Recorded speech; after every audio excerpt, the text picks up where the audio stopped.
মিয়া, আপনি এই চায়ের 5 টাকার হিসাব দেন তো। এই মিয়া, আমি প্রাইমারি স্কুলের শিশু নেতা, আমার কিন্তু জবাব দিতে হবে। এ গরিবান্ত, তুই চায়ের হিসাব চাও?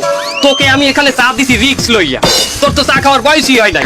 এই বয়সে চাদর দিয়ে লাইছে, তুই তো মাদক মামলা খাবি। ও তো ঠিকই বলেছে ভাইজান, আপনি 5 টাকার হিসাব দিন আমাদের। এই চা নিছি কত? 5 টাকা করিয়া। 1 কেজি চিনি কিনছি 90 টাকা দিয়ে, আমি 900 দানা পাইছি। এক দানা 10 পয়সা করে পড়ছে, তার কয়টা দানা দিছি? 15টা দানা দিয়েছেন। 15টা দানা 150 পয়সা, 1.5 টাকা এখানেই খরচ। আর ওই যে টি ব্যাগ সুপাই দিলাম, ওটার দাম 2 টাকা, কত হয়? 3.5 টাকা। এই তো আর 1.5 টাকা আপনার লাভ। আর 1.5 টাকা লাভ হইলে তো আমি পেলে নেবো এই চা বেচতাম মেয়া। এই মেয়ে, আরো 1.5 টাকার খরচ আমার দ্বারা নেন। এই যে 4 কাপটা দিচ্ছি, এটা তো আপনি আনেন নাই, চা তো আর হাতে ডাইলে দেই নাই। আমার এই 4 কাপের ভাড়া 50 পয়সা, থাকে 1 টাকা। এই তো এই যে 1 টাকা আপনার লাভ। 1 টাকা লাভ। এই মেয়ে, কথা উগাইতে দেন। এই যে 4 কাপে আমি চিনি আর পানি এই যে লেক করে গোলাইয়া দিচ্ছি, এতে আমার মিন্নাত হয় নাই। আমার ওই মিন্নাতের পারিশ্রমিক, ওই বিল নিছি আমি 1 টাকা। এই হলে